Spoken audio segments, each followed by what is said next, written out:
The final frontier is a breathtaking lie. We see the shimmering nebulas and silent planets, but behind that beauty lurk dangers that defy comprehension. Space is not an empty void waiting for our arrival. It is a realm bristling with subtle and catastrophic threats. From invisible radiation that rewrites our very DNA to psychological pressures that can shatter a human mind, the perils are as vast as the cosmos itself. By the end of this journey, you will know the 25 hidden dangers that make space the most hostile environment we have ever dared to enter. We will uncover why a simple speck of dust can be as deadly as a bullet, and what silent killer might already be haunting astronauts on the space station. When you look up at the stars tonight, what hidden danger will you be thinking about? That breathtaking view from your window would be your last. Cosmic radiation is an invisible rain of atomic fragments, traveling at nearly the speed of light. These are not gentle rays of sunlight. They are high-energy particles flung from the violent hearts of distant supernovas and our own sun during solar storms. They are so powerful and so small that they slice straight through the metal hulls of our spacecraft as if the walls were not even there. Inside the ship, an astronaut's body is constantly under this microscopic assault. Think of it as receiving the equivalent of several thousand medical X-rays over the course of a 6-month mission. This is not a one-time exposure, it is a continuous, silent barrage. The effects are deeply concerning. Each particle can tear through living cells, shredding DNA, and dramatically increasing the long-term risk of developing cancer. But the danger may be even more immediate. Scientists are studying how this radiation could damage the central nervous system, potentially leading to cognitive problems, memory loss, and slowed reaction times at critical moments. Imagine trying to dock a spacecraft or respond to an emergency while your brain is being subtly rewired by an invisible force. This is the first and most pervasive danger of space, a storm we cannot see, hear, or feel until it is far too late. This invisible radiation storm is just one part of a much larger and more volatile threat. Our own sun, the source of all life on Earth, can transform in an instant into a cosmic cannon. The most dramatic examples of this are solar flares and coronal mass ejections. A solar flare is a sudden, intense flash, an explosion on the sun's surface that releases a powerful burst of radiation across the electromagnetic spectrum. Think of it as the sun's equivalent of a nuclear blast, but one that can reach across 93 million miles of empty space in just minutes. It is a flash of light so brilliant it can temporarily blind satellite sensors and disrupt radio communications across an entire hemisphere of our planet. But a solar flare is often just the warning shot. The main event is the coronal mass ejection, or CME. This is a different kind of monster altogether. A CME is an eruption of the sun's own atmosphere, a billion-ton cloud of superheated, magnetized plasma hurled into the solar system at millions of miles per hour. Where a flare is a flash of light, a CME is a physical tsunami of solar material. If one of these colossal clouds is aimed at Earth, the consequences are almost unimaginable. For astronauts, a direct hit from a large CME without sufficient shielding would be a death sentence. The intense radiation would deliver a lethal dose in a matter of hours, penetrating any spacecraft and destroying cells throughout the body. Back on the ground, our technological civilization would be brought to its knees. The massive, fluctuating magnetic fields within the CME would induce enormous electrical currents in our power grids, overloading and melting transformers that can take years to build. Our satellites, the backbone of global communication, navigation, and weather forecasting, would have their electronics fried into uselessness. This is not science fiction. We have already had a terrifying preview. In 1859, a solar superstorm known as the Carrington event struck Earth. Telegraph systems, the high tech of that era, failed spectacularly. Operators received severe electric shocks, telegraph paper caught fire from the induced currents, and auroras were seen as far south as the Caribbean. If an event of that magnitude happened today, the devastation would be incalculable. It would trigger a global catastrophe lasting for years, a silent storm from the sun that could send us back to a pre-electrical age. That same solar fury is a stark reminder of a more personal, internal battle being waged inside every astronaut. While spacecraft hulls must shield them from external storms, a different kind of danger is unfolding within their own bodies, a quiet unraveling caused by the simple, profound absence of gravity. In microgravity, the human form begins to forget itself. Without the constant pull of Earth to work against, muscles start to waste away in a process called atrophy. An astronaut's legs and back, no longer needed for standing or walking, can lose a significant portion of their mass and strength over a 6-month mission. But the most alarming change happens deep within the skeleton. Our bones are living tissue, constantly being broken down and rebuilt in response to the stresses we place on them. In space, that crucial rebuilding process slows to a crawl while breakdown continues, leading to a rapid and dangerous loss of bone density. An astronaut can lose up to 1% of their bone mass every single month, a rate that makes them comparable to an elderly person suffering from advanced osteoporosis. The very frame that holds them up is quietly dissolving. This is not just a problem for their return to Earth, where a simple misstep could now mean a debilitating fracture. It is a fundamental question for the future of long-duration spaceflight. Could a human being even survive a multi-year journey to Mars without their skeleton crumbling beneath them? The body's confusion does not end with muscle and bone. Here on Earth, gravity pulls your bodily fluids down into your legs and lower torso. In space, that pull vanishes and fluids drift upward, redistributing evenly throughout the body. An astronaut's face becomes puffy, their legs grow thinner, and they often experience a permanent stuffy nose as sinuses fill with fluid. This shift has a more sinister consequence for vision. The increased pressure of fluid inside the skull can press against the back of the eyeball, flattening it and causing the optic nerve to swell. For many astronauts, this results in a permanent change to their eyesight.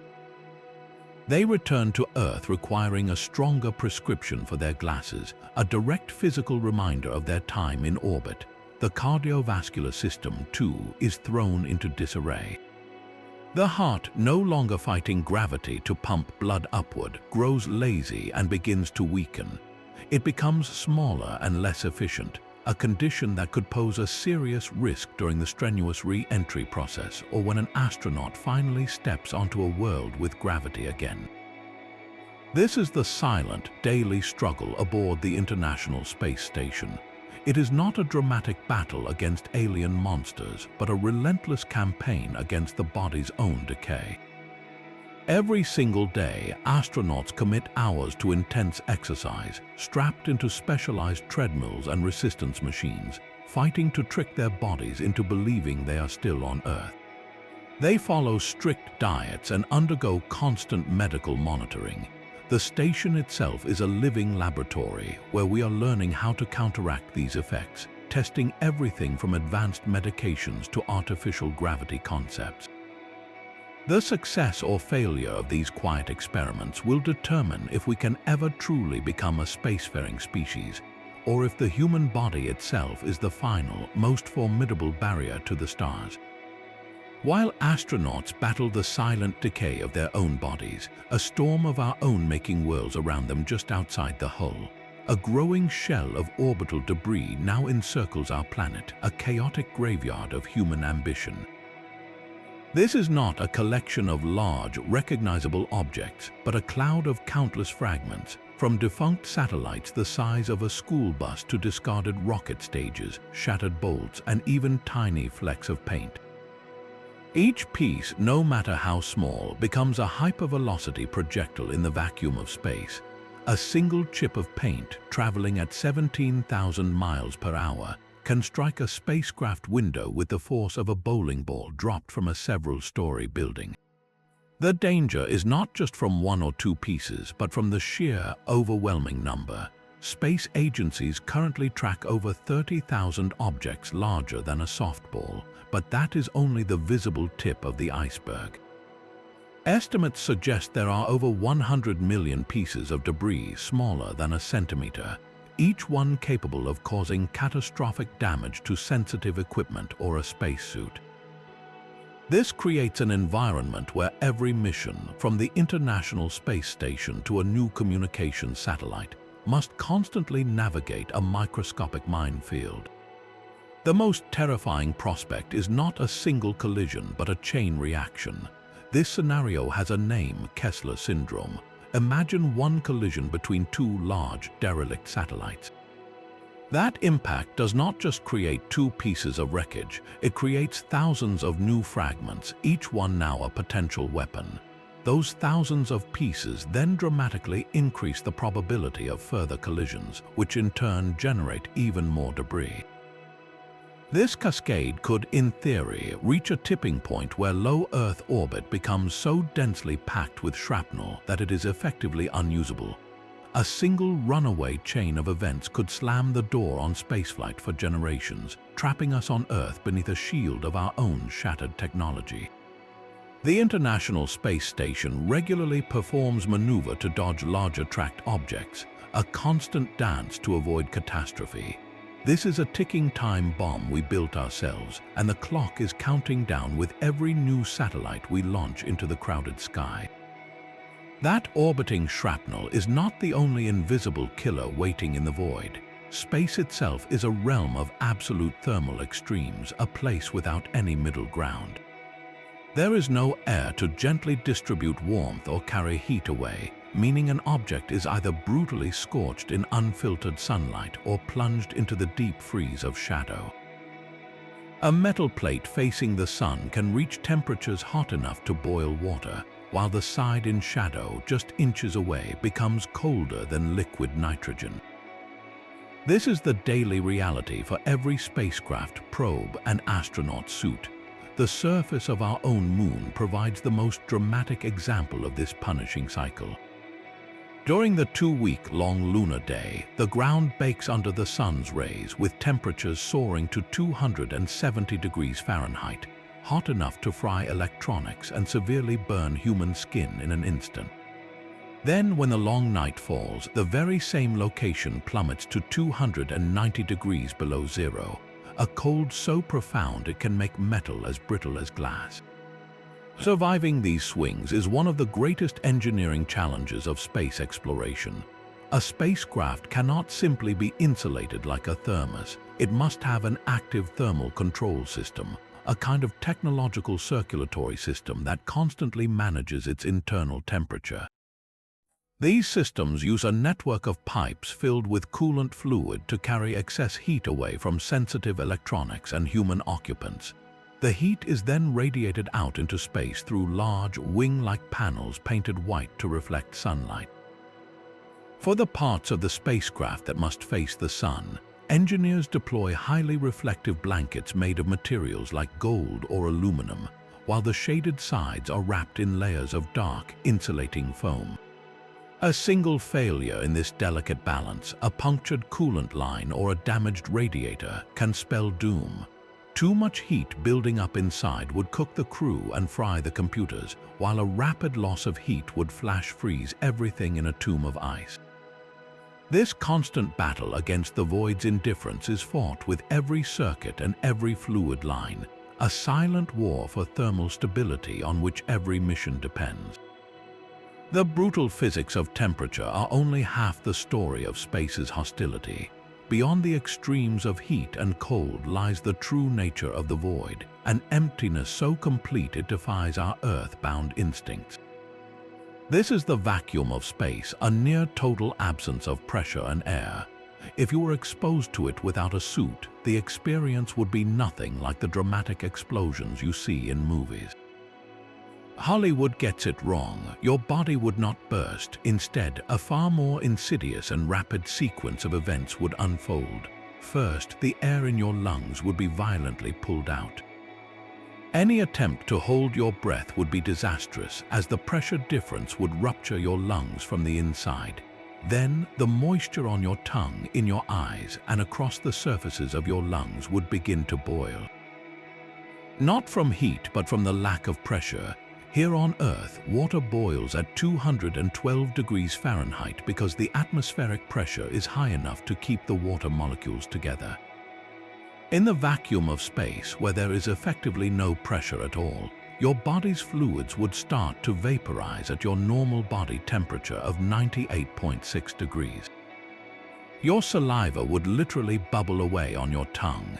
This boiling is a chilling process, rapidly cooling the tissues as the most energetic water molecules escape as vapor. While this is happening, the oxygen in your bloodstream would begin to deplete at an alarming rate. Your body has about 10 to 15 seconds worth of oxygen dissolved in your blood when you are at rest. With no fresh air to breathe, your brain would be starved of oxygen in under 15 seconds, and you would lose consciousness. The final cause of death would be suffocation, a silent and swift end. From the moment of exposure, you would have less than half a minute of useful consciousness before the blackness took you. This is why every spacesuit is essentially a miniature, personal spacecraft, a pressurized vessel that maintains an Earth-like environment around the astronaut. It is a fragile bubble of life sustaining pressure against an infinite, sucking emptiness. The vacuum is the primal enemy, the baseline condition that makes every other danger in space possible, and the one that our technology must constantly, vigilantly hold at bay. Held within that fragile bubble of life, another enemy waits, one that no physical shield can block. The human mind itself begins to fray under the immense psychological pressures of the void. This is the danger of isolation and confinement, a slow, grinding stress that can erode the strongest will. Astronauts are cut off from everything familiar, sealed inside a cramped metal tube for months or even years. They are separated from family, from the sights and sounds of nature, from the simple pleasure of feeling a breeze on their skin. The world they see outside their window is a breathtaking but utterly black emptiness, punctuated by a distant, beautiful, and impossibly remote Earth. This profound separation can trigger a deep sense of homesickness and existential loneliness that is difficult to comprehend from the comfort of our planet. Early space missions, particularly those of the cosmonauts on long-duration Salyut station flights, documented a strange phenomenon they called asthenization. It was not outright madness, but a gradual decline in mental and physical energy. The cosmonauts reported becoming irritable, emotionally exhausted, and withdrawn. They suffered from sleep disturbances and found it harder to concentrate on their work. The constant, low-grade stress of living in a lethal environment where a single mistake could mean death wears on the psyche in subtle but cumulative ways. Every alarm, every unusual sound carries the potential for catastrophe, keeping the mind in a state of heightened alert that is simply unsustainable for the long term. This is why mission planners for a future journey to Mars are so focused on the psychology of the crew. The voyage itself could take up to 9 months each way, with the crew being the only humans for tens of millions of miles. Crew selection becomes about more than just technical skill and physical health. It is about finding individuals with unshakable mental resilience, emotional stability, and the social skills to prevent small conflicts from escalating into mission-ending crises.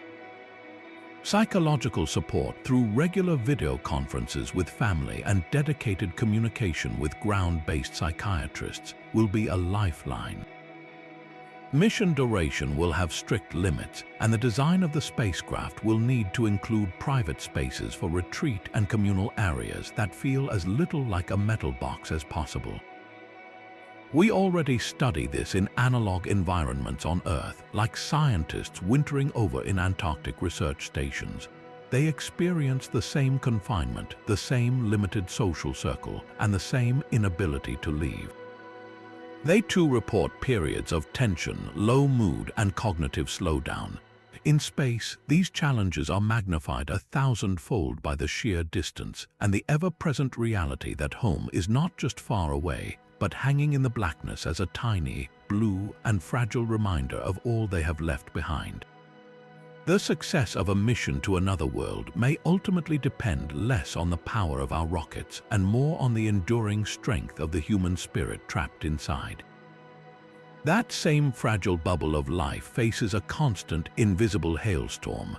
Micrometeoroids and space dust are the silent snipers of the cosmos, tiny fragments of rock and metal hurtling through the void at speeds that defy comprehension.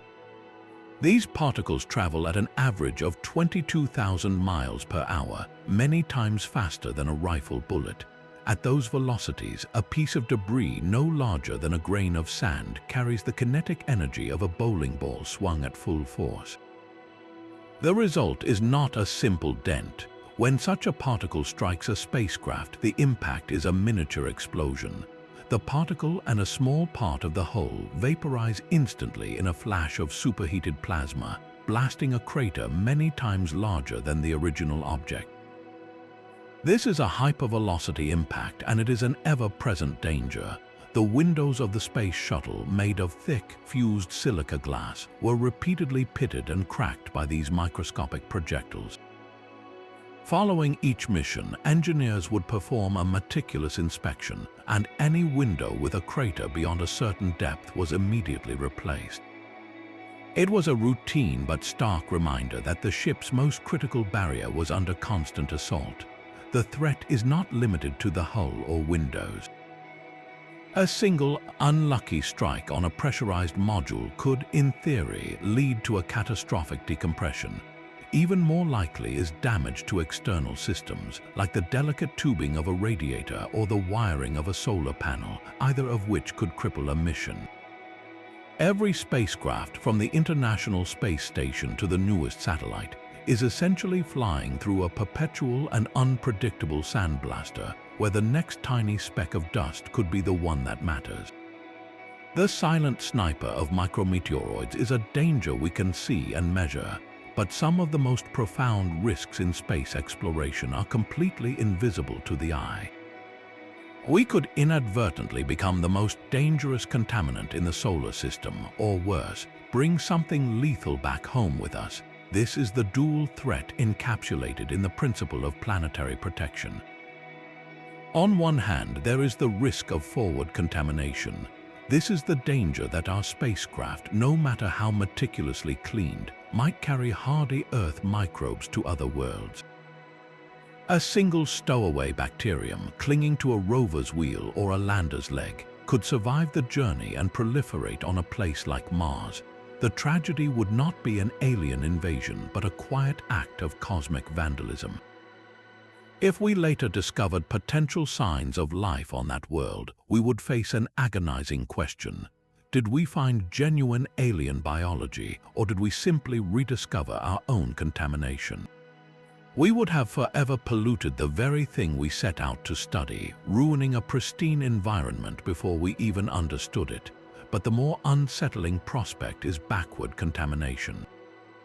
This is the nightmare scenario where a robotic sample return mission, or someday a human crew, brings back a microscopic hitchhiker from another world. What if Mars, or the subsurface ocean of a moon like Europa, harbors its own ancient alien biology? Our planet's ecosystem has no immunity to something that has evolved on an entirely separate world. An extraterrestrial microbe, however simple, might interact with Earth life in unpredictable and potentially devastating ways. It would not be a Hollywood monster, but a pathogen for which we have no natural defense and no known cure. This is not mere paranoia.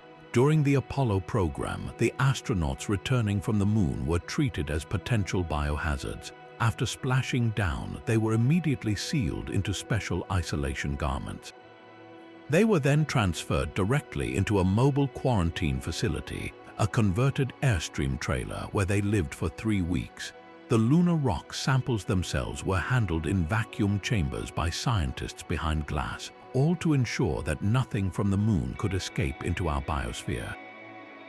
Today, the debate is more intense than ever as we plan missions to bring Martian soil and rock samples back to Earth. The proposed containment protocols are staggering. The sample return capsule would be intercepted and transported to a facility built to the highest biosafety level, a BSL-4 lab. There, in a building with multiple airlocks, negative air pressure, and scientists working in pressurized biosafety suits, the pristine tubes from Mars would be cautiously opened and studied. The entire process is designed to be a prison for any potential Martian life, a fortress to protect our own world. The question we must ask is whether any container can ever be truly perfect, and whether our curiosity could one day unlock a Pandora's box from the stars. The silence of space is not just an absence of sound, it is an absence of instant connection. Every command, every word of reassurance, every piece of data must travel across the void at the unbreakable speed limit of the universe, the speed of light. While that seems instantaneous to us on Earth, across interplanetary distances it becomes an agonizing crawl. For a crew on Mars, a simple question sent to mission control would take anywhere from 4 to 20 minutes to arrive. The answer would then take another 4 to 20 minutes to come back. A 40-minute wait for a simple yes or no is more than an inconvenience. It is a fundamental shift in how humans operate in space. In an emergency, a sudden drop in cabin pressure or a fire, the crew is utterly on their own. Earth will not know about the problem for 20 minutes, and any advice they send will be a response to a crisis that is already 40 minutes old. The astronauts become their own mission control, their own doctors, their own engineers. This communication lag forces a level of autonomy that is both empowering and terrifying. It rewrites the book on spaceflight, moving from a model of constant ground support to one of isolated independence. Think of it not as a phone call, but as sending a letter to someone on the other side of the world and waiting weeks for a reply, all while trying to perform delicate brain surgery based on those delayed instructions. This delay cripples the concept of telemedicine, where a doctor on Earth might guide a procedure. It makes the remote operation of complex robotic systems on the Martian surface nearly impossible, as the joystick commands from Earth would be based on what the robot was doing half an hour ago. Every action, every decision must be pre-programmed or made in the moment by the humans on site. The success of a mission to another world will hinge on their ability to act decisively without a safety net of real-time wisdom from home, navigating by instincts honed over years of training, but tested for the first time in the absolute solitude of deep space. Earth's magnetic field is our planet's greatest shield, a colossal, invisible force that deflects the sun's deadly radiation and protects all life on the surface. But this shield has a known weak spot, a vast and drifting region where its protective grip falters. This is the South Atlantic anomaly, a zone over South America, and the Atlantic Ocean where the Van Allen radiation belts, those donuts of trapped particles, dip dangerously close to the Earth. For any spacecraft orbiting overhead, passing through this anomaly is like sailing into a silent, localized radiation storm. The International Space Station, along with countless satellites, must brace itself for this regular encounter. As it enters the zone, heightened levels of cosmic rays and high-energy protons pour through its hull. To prevent critical malfunctions and data corruption, sensitive computers and scientific instruments are often temporarily powered down or put into a protective safe mode. It is a routine but necessary precaution, a scheduled vulnerability in every orbit. This anomaly is more than a navigational nuisance. It is a preview of a far more dangerous reality. Mars presents the ultimate example of this danger. The red planet lacks a global magnetic field. Its core cooled and solidified billions of years ago, shutting down the planetary dynamo that generates such a protective bubble. Without this shield, the surface of Mars is completely exposed to the full, unfiltered fury of solar and cosmic radiation. Any future astronaut standing on Mars would be bombarded by radiation levels hundreds of times higher than those on Earth. A colony would need to be built underground, sheltered beneath meters of Martian soil, or within heavily shielded habitats simply to survive. The dream of living under the rusty Martian sky is a lethal fantasy without that invisible barrier we take for granted here at home.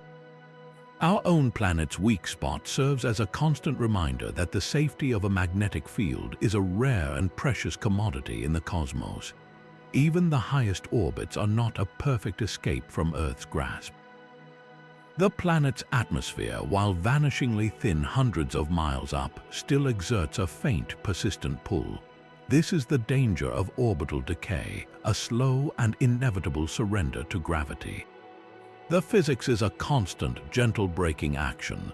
The wisps of gas at these extreme altitudes create a form of drag, continuously stealing tiny amounts of energy from any object speeding past.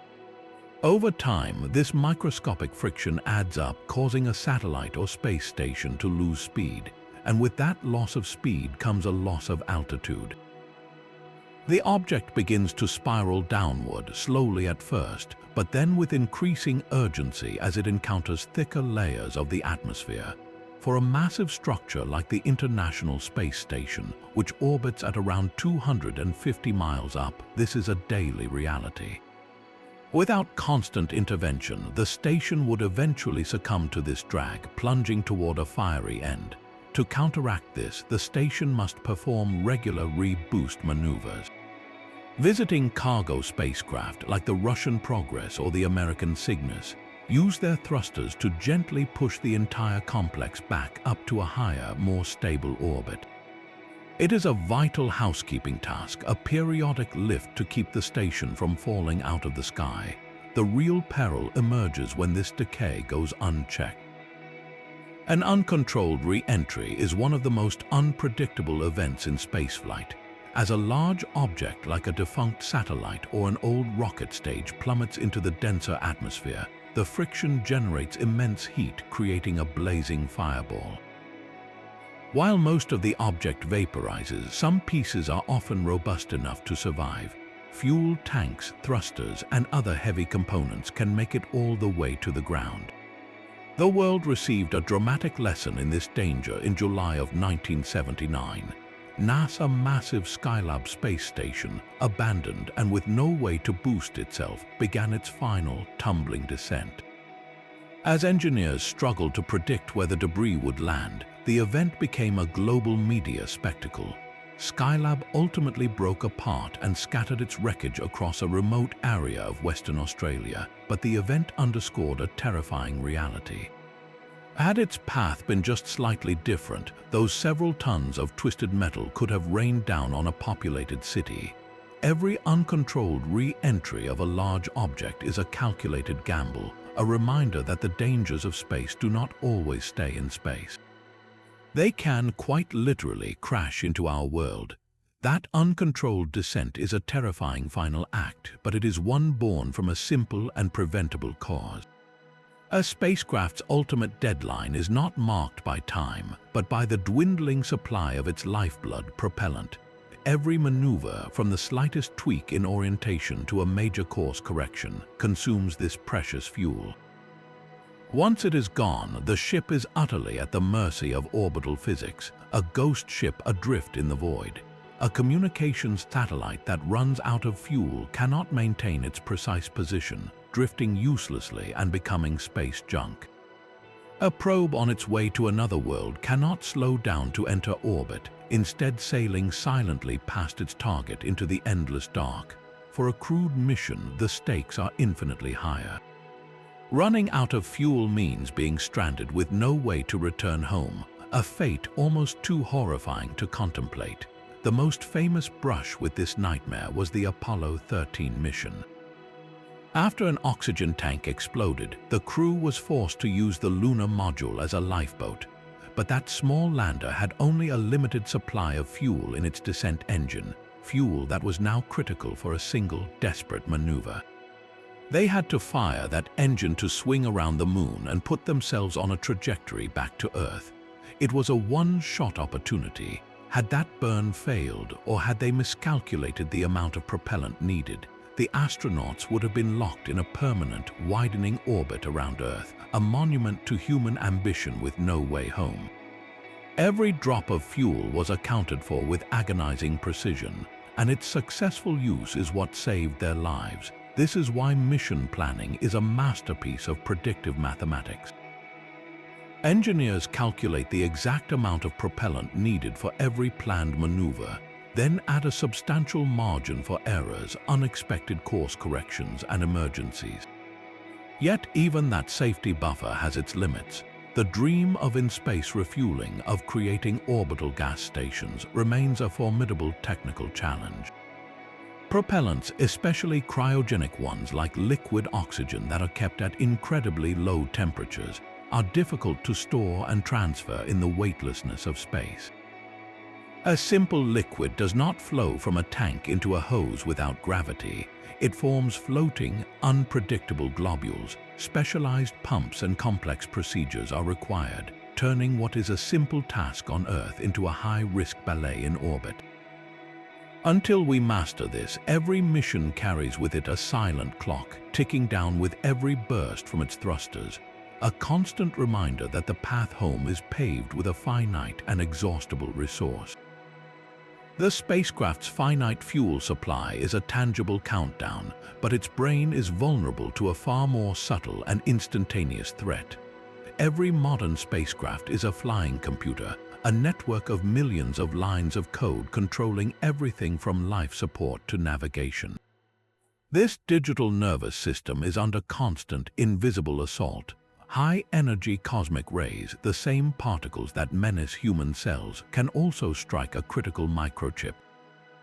When one of these subatomic bullets hits a memory bank, it can cause a single binary digit, a 1 or a 0, to spontaneously flip to its opposite state. This is a single event upset, a digital stroke that can have physical consequences.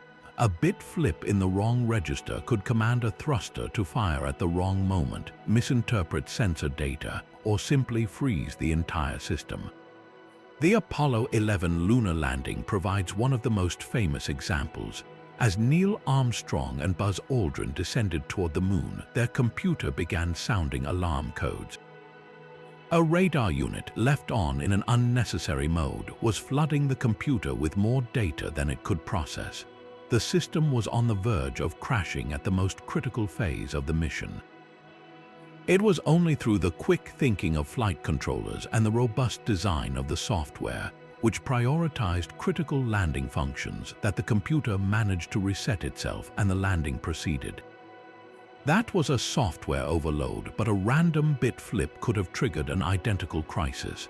To guard against this, engineers build in layers of redundancy. Critical systems often have 3 or even 4 separate computers running in perfect synchrony, constantly checking each other's work. If one computer suffers a glitch and produces an anomalous result, the others can outvote it and take control. But redundancy is not a perfect solution. It adds weight, complexity, and its own potential points of failure. An even greater challenge emerges on long-duration missions. What happens when a software bug is discovered millions of miles from Earth? You cannot simply send an astronaut on a spacewalk to install a patch. Updates must be meticulously tested, compressed into a data package, and transmitted across the vast interplanetary distance, where a communication error could corrupt the file and leave the spacecraft in a worse state than before. Every line of code is a potential lifeline, and every cosmic ray is a roll of the dice against the flawless logic that keeps a crew alive in the void. Fire is a primal fear, but in space it transforms into something entirely alien. On Earth, flames are familiar. They dance upward, drawing fresh oxygen as hot air rises. But remove gravity and this basic behavior vanishes. In the microgravity of a spacecraft, fire does not rise. It forms a dormant, almost ghostly sphere around its fuel source. A single spark can ignite a ball of flame that simply hovers, a deadly, shimmering orb that consumes oxygen with a terrifying efficiency. These are not the roaring fires of Earth, but silent, smoldering killers that can lurk in corners or drift through a module, consuming the very air a crew needs to breathe. The real nightmare is that in the complex geometry of a spacecraft, with its labyrinth of wires and equipment, a fire can become invisible, burning without a visible flame until it is too late. The world learned a brutal lesson about this danger in 1997 aboard the Russian space station Mir. An oxygen-generating candle, a simple device meant to produce breathable air, malfunctioned and burst into flames. The crew faced a jet of fire shooting from the unit, a blowtorch of flame that threatened to melt through the station's hull. They fought it with extinguishers, but the blaze burned for several agonizing minutes, filling the module with thick, toxic smoke. The crew was forced to don respirators, their vision obscured, their lungs burning as they fought to save their home. They succeeded, but the event left the station severely damaged and the crew traumatized. It was a stark reminder that in an environment where every breath is manufactured, a fire is not just a threat of burning, it is a promise of suffocation. The smoke and fumes from burning plastics and electronics create a poisonous atmosphere that would overwhelm the limited air scrubbers in minutes. On a deep space mission, there is no emergency evacuation, no fire department to call. The crew is utterly alone, facing an enemy that defies every instinct they have in a metal can hurtling through the void. A fire's toxic smoke is a suffocating threat, but it is a slow poison compared to the instantaneous violence of a breach. The integrity of a spacecraft's hull is the only thing separating its fragile, Earth-like atmosphere from the killing vacuum outside. That integrity can be shattered in a heartbeat. A micrometeoroid strike, a fragment of orbital debris, or a simple seal failure could rip open a hole, triggering an explosive decompression. The air inside would roar out into the void in a matter of seconds, a hurricane-force wind rushing through the cabin. Any unsecured object becomes a deadly projectile, and the astronauts themselves would be pulled toward the breach. This is not a slow leak. It is a catastrophic event that demands an immediate, instinctive response. The first and most critical physiological effect is ebulism. This is the boiling of bodily fluids we discussed with vacuum exposure, but now it happens on a massive scale. The saliva on your tongue, the moisture in your eyes, and the fluids surrounding your nerves and tissues would all begin to vaporize at your normal body temperature. Your body would swell to nearly twice its normal size as the water in your soft tissues turns to vapor, a condition that is survivable only if pressure is restored within about 90 seconds. Alongside this, the rapid decompression forces all the dissolved nitrogen in your bloodstream to come out of solution, forming countless tiny, painful bubbles throughout your body, a condition known as the bends but accelerated to a terrifying degree. This is the golden hour in reverse, a golden minute where every second counts. The crew's training takes over. They would immediately don their emergency oxygen masks, fighting against the screaming wind to secure a breathable supply. Their priority is to reach the safe haven. On the International Space Station, this is the Russian Zvezda service module, a reinforced section designed to be sealed off from the rest of the station in the event of a major hull breach in another module. The crew would scramble into this chamber, sealing the hatches behind them, and repressurizing it to create a survivable bubble while they assess the damage and await instructions from Earth. We have already faced the chilling reality of decompression in space. In 1990, the Space Shuttle Atlantis suffered a small but significant leak during a mission. A pin-sized hole in a coolant line allowed nitrogen tetroxide, a toxic fuel component, to seep into the shuttle's payload bay. While not a hull breach, the incident highlighted the vulnerability of even the most robust systems. More recently, in 2018, a 2-millimeter drill hole was discovered in a Soyuz spacecraft docked to the ISS, a hole that was later determined to have been made on the ground. It caused a slow leak that took weeks to identify, a constant whispering reminder of how fragile their environment truly is. Picture the alarm blaring, the sudden, deafening roar of escaping air, and the crew fighting through a blizzard of floating debris to reach their single, designated shelter. Their lives depend on the integrity of one last hatch, one final seal between them and the infinite, airless night. Even the air you breathe cannot be trusted in space.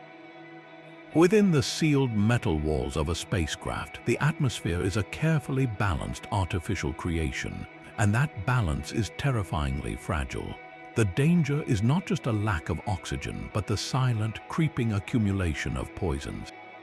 Every piece of equipment, every plastic panel, every wire insulation slowly releases trace amounts of chemical vapors in a process called off-gassing.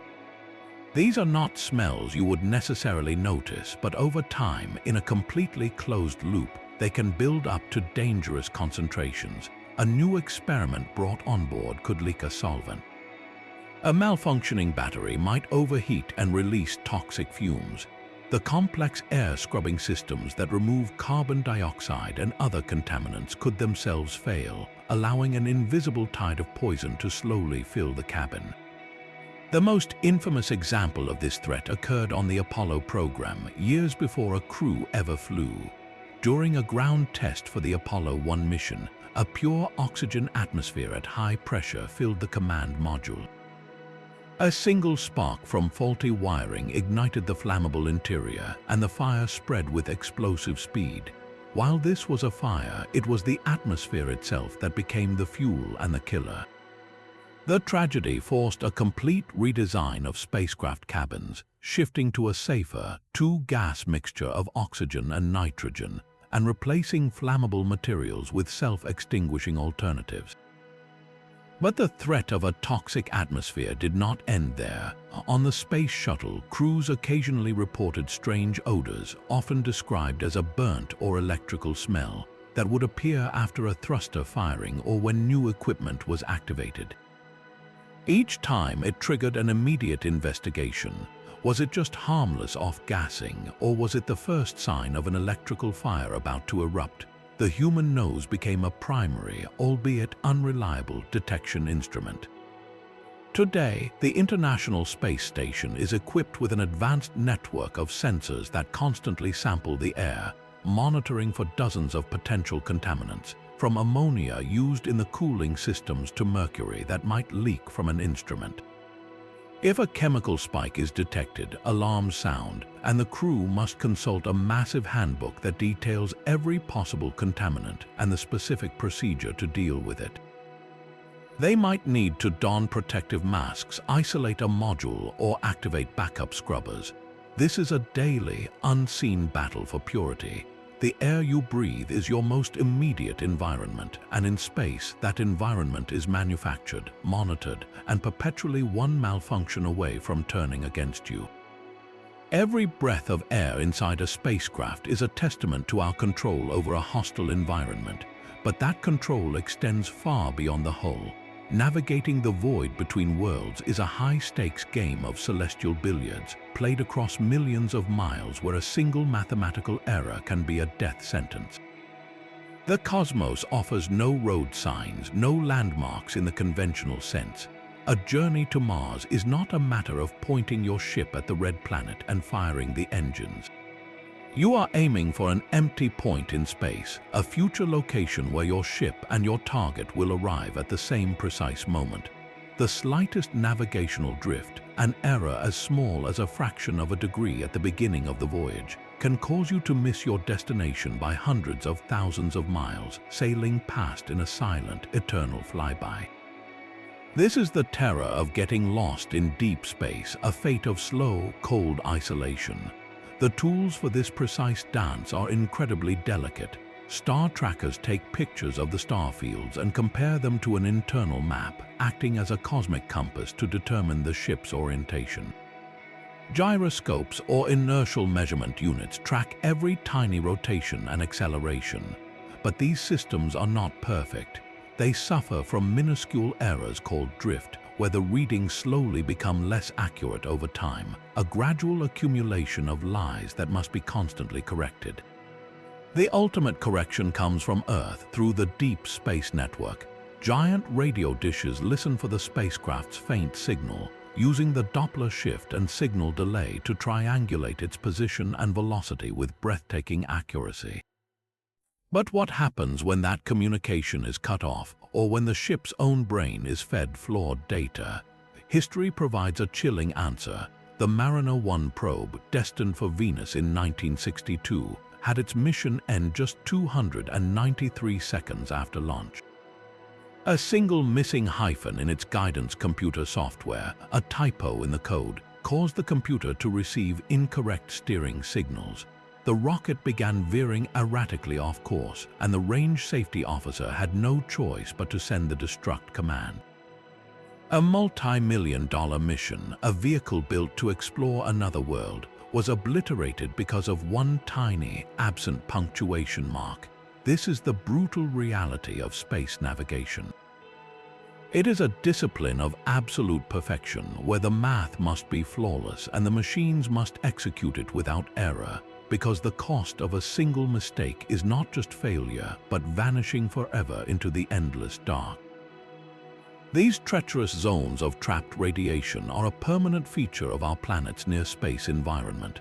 The Van Allen belts are two gigantic, donut-shaped rings of intense radiation held in place by Earth's magnetic field. The inner belt is a dense swarm of high-energy protons, while the outer belt is primarily composed of high-energy electrons. They are not a uniform wall, but a dynamic, shimmering river of atomic particles that can swell and shrink with the sun's activity. For any spacecraft leaving Earth's immediate vicinity, passing through these belts is an unavoidable and carefully calculated risk. The strategy is simple and brutal. Speed is your only shield. Missions are planned to punch through the belts as quickly as possible, on a trajectory that minimizes the time spent in the most intense regions. This is why lunar missions use a translunar injection burn, a powerful, precise engine firing that accelerates the spacecraft onto a path that carries it through the belts in just a few hours. The alternative, a slow, spiraling ascent, would result in a lethal dose of radiation. This brings us to one of the most persistent myths about space exploration. You may have heard the claim that the Apollo astronauts could not have survived their journey through the Van Allen belts. The reality is a masterclass in risk management. The Apollo spacecraft traversed the thinner, outer edges of the belts during a period of low solar activity. Their trajectory was meticulously designed to limit transit time, and the spacecraft's hull itself provided sufficient shielding for the brief exposure. The total radiation dose each astronaut received during their entire trip was less than what you get from a single medical CT scan. It was a managed risk, not a suicidal gamble. These belts are a stunning visual phenomenon in scientific models, a beautiful, shimmering barrier of vibrant colors representing the invisible storm. They serve as a powerful natural checkpoint, a reminder that leaving our world requires not just courage, but a deep understanding of the violent physics that encircle our fragile oasis. That fragile, manufactured atmosphere hides another ticking clock, the relentless countdown on the ship's food supply. On a long-duration mission to Mars, every meal is a precisely calculated ration, a finite resource that cannot be replenished with a simple trip to a grocery store. The food astronauts eat is not just fuel, it is a complex logistical puzzle preserved through freeze-drying, thermostabilization, and vacuum sealing to last for years.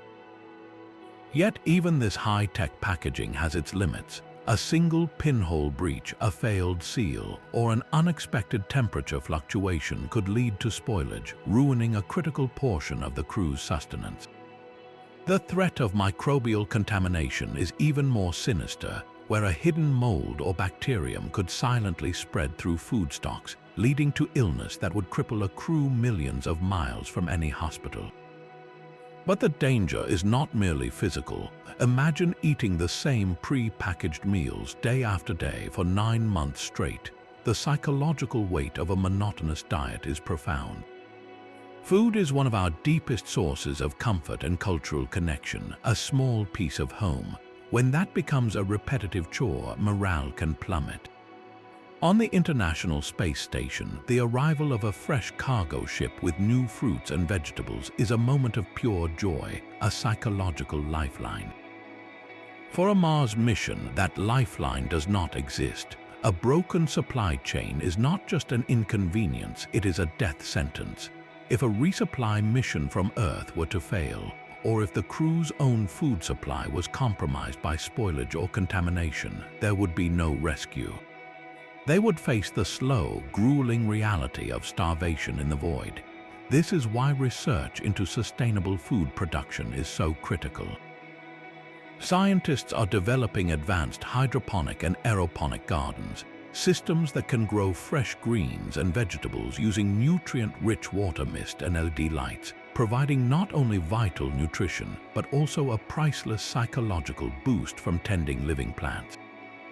These glowing, enclosed gardens are not just experiments, they are prototypes for survival, the first steps toward turning a spacecraft from a lifeboat into a true ark, capable of sustaining its inhabitants on a journey where the nearest help is an impossible distance away. Mars itself is a world designed to kill you, a beautiful red desert hiding a checklist of lethal conditions. Its soil is not simply dirt, it is a toxic cocktail laced with perchlorates, a class of chemicals that are destructive to the human thyroid gland and can cause serious long-term health problems. Just breathing in the fine, pervasive dust without a perfectly sealed suit would be like inhaling poison. This dust is the true saboteur of Mars. It is finer than talcum powder and electrostatically charged, causing it to cling to every surface with a stubborn grip. It would coat spacesuits not just as a nuisance, but as a contaminant that astronauts would inevitably track back into their sterile habitats. Once inside, this abrasive powder would work its way into every seal, every joint, and every delicate piece of machinery, slowly grinding away at life support systems and fouling the air filters. The atmosphere offers no reprieve. It is vanishingly thin, with less than 1% of the pressure we experience on Earth. Stepping onto the Martian surface without a pressurized suit would be as lethal as stepping into the vacuum of space itself. Your blood would not boil away instantly, but the air in your lungs would expand violently, and the lack of pressure would cause ebulism, the rapid vaporization of your bodily fluids. There is no breathable oxygen, only a suffocating blanket of carbon dioxide. Every walk outside a habitat, every scientific excursion, becomes a high-risk operation reminiscent of a deep-sea dive, requiring complex planning and absolute faith in the integrity of your suit and equipment. And then there are the global dust storms, events of staggering scale that can engulf the entire planet for months. These are not gentle breezes, but a raging, particulate blizzard that blocks out the sun, threatening to starve solar-powered rovers of energy and coat every external surface in a thick, suffocating layer of grit. Scientists preparing for these challenges do not wait until they reach Mars.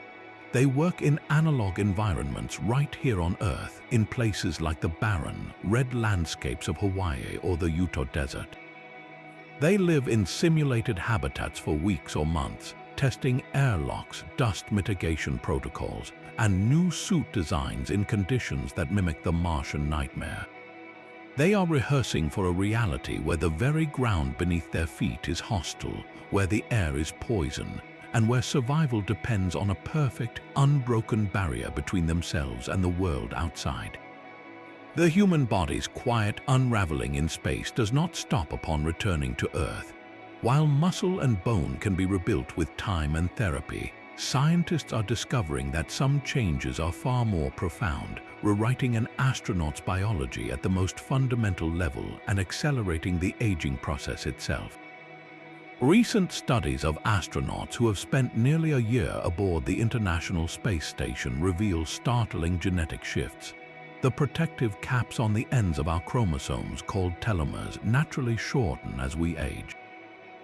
But in space, this process goes haywire. Remarkably, some astronauts returned with telomeres that were actually longer than when they left, a state of biological youth that proved terrifyingly temporary. Back on Earth, their telomeres rapidly shortened, not just to their pre-flight length but far beyond, effectively accelerating their cellular age in a matter of months. This is more than a curious anomaly, it is a direct assault on the body's internal clock. Other research points to lasting damage to the blood vessels. The constant upward fluid shift and radiation exposure appear to cause stiffer arteries and reduced heart function, changes that mimic cardiovascular diseases seen in people decades older. The implications for a 3-year mission to Mars are staggering. Could an astronaut arrive on the red planet with the cardiovascular system of a healthy 40-year-old, but return to Earth with the biological age of someone 20 years older? The ethical questions this raises are as vast as the distances involved. We are asking pioneers to volunteer for a journey that may not just risk their immediate lives, but could steal years from their future, leading to chronic illnesses we cannot yet predict. This is the ultimate hidden danger, a debt written in DNA and cellular decay that may not come due until long after the mission is over. A silent countdown that continues long after their feet are back on solid ground. The silent erosion of an astronaut's DNA is a deeply personal cost, but it is dwarfed by the colossal financial and political risks that threaten the entire enterprise of space exploration. Every rocket launch is a controlled explosion of capital, with a single mission to the International Space Station costing billions of dollars. These astronomical sums make spaceflight exquisitely vulnerable to the shifting winds of political will and public opinion. A new administration, an economic downturn, or a change in national priorities can lead to a flagship mission being abruptly cancelled after decades of work and investment. The Constellation program, once America's planned return to the Moon, was cancelled after billions had already been spent, its rockets and spacecraft relegated to museums before they ever flew. This stop-and-start cycle is a hidden danger that stifles progress and wastes immense talent and resources. An even greater threat looms in the militarization of space. The same technologies that enable global communication and scientific discovery also enable surveillance and warfare from orbit. Nations are developing anti-satellite weapons that shatter objects into clouds of debris, threatening every other spacecraft in the vicinity. The potential for conflict extends to resources. The water ice confirmed in the permanently shadowed craters of the Moon is not just a scientific curiosity, it is the oil of the solar system. Water can be split into hydrogen and oxygen, the fundamental components of rocket fuel. The nation or corporation that controls a lunar ice deposit effectively controls the most valuable gas station on the road to Mars and beyond. This sets the stage for a new kind of gold rush, where the struggle over asteroid minerals or prime orbital real estate could spill over into terrestrial disputes. We risk creating a final frontier that mirrors the oldest and most tragic conflicts of our own world, a realm of competition rather than cooperation. This economic and political turbulence even creates a perverse incentive around the problem of space debris. As low Earth orbit becomes more congested, a new industry is emerging focused on debris removal.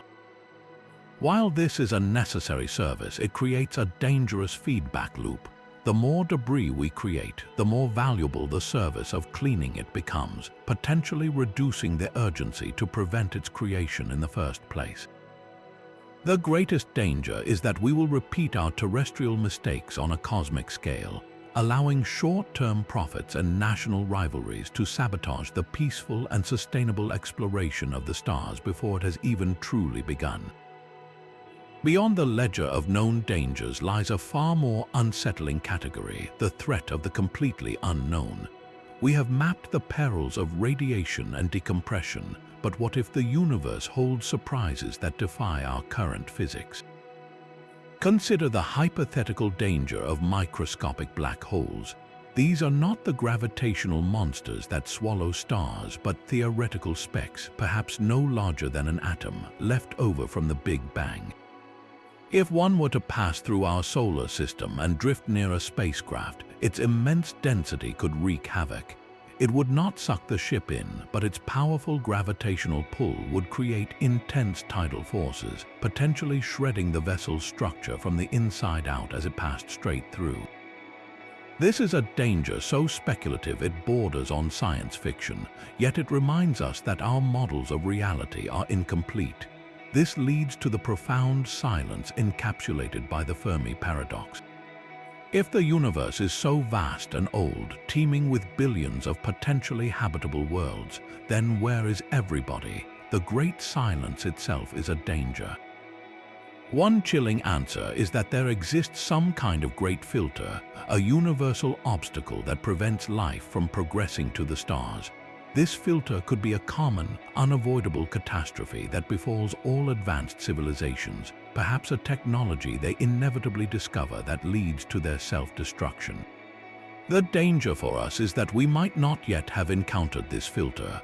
Our own technological adolescence could be leading us directly toward it. Or perhaps the filter is a natural phenomenon, a periodic galactic extinction event like a gamma-ray burst that sterilizes entire regions of space, and we simply have not been in the path of one yet. The void might not be empty, but quietly, patiently lethal.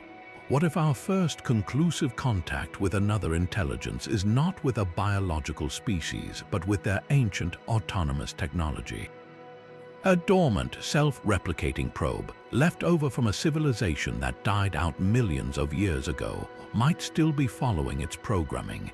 Our arrival could be seen as an intrusion, or simply as raw material for its endless replication, triggering a response we could neither predict nor survive. These are the ultimate what-if scenarios that cap our list of 25 dangers. They force us to confront the limits of our knowledge and the humbling reality that the greatest threats we face in the cosmos may be the ones we have not even begun to imagine. The final danger is not written in the stars or the physics of the void, but in our own growing dependence on the machines we build.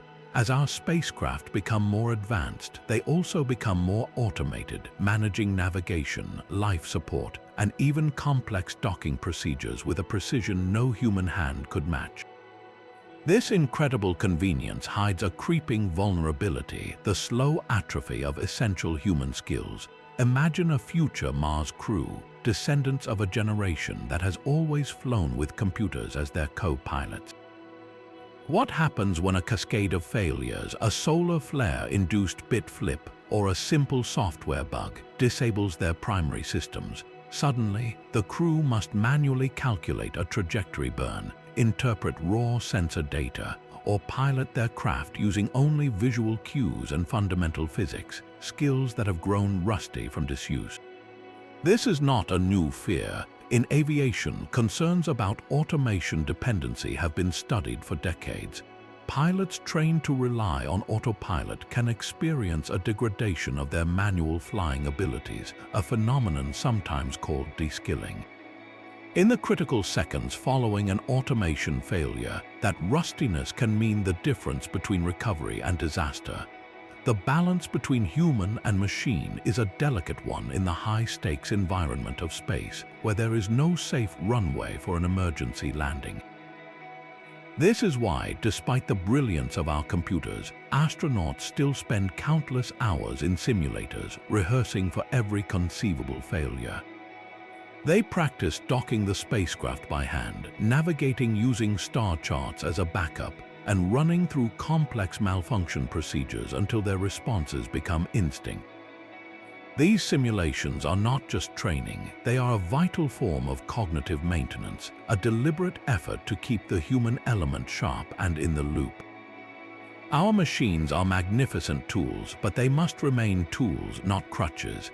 The ultimate safeguard for any deep space mission is not a perfect computer, but a resilient and resourceful human mind, one that remembers how to take the controls when the screens go dark. From the invisible rain of cosmic radiation to the psychological toll of absolute isolation, we have journeyed through a universe of hidden dangers. We have seen how a speck of dust becomes a hypervelocity bullet, how the human body begins to forget itself in microgravity, and how the silent vacuum waits just millimeters away. These are not distant, abstract threats, but real and present challenges that define the very nature of space exploration. The political and economic storms on Earth can cancel decades of work in an instant, while the dream of a Mars colony is shadowed by toxic soil and a lack of a magnetic shield. Yet, it is precisely this hostility that makes the frontier so compelling. Understanding these 25 dangers is not an admission of defeat, but the first and most crucial step toward conquering them. Every mission we launch, every experiment we conduct, is part of a grand human project to solve these puzzles. Our journey to the stars will be built on this knowledge, turning peril into pathway. So keep looking up and keep wondering. Support the science that pushes these boundaries, and let that curiosity fuel our collective future, and tell us which of these hidden dangers captured your imagination the most. Share your thoughts below, and let's continue this exploration together.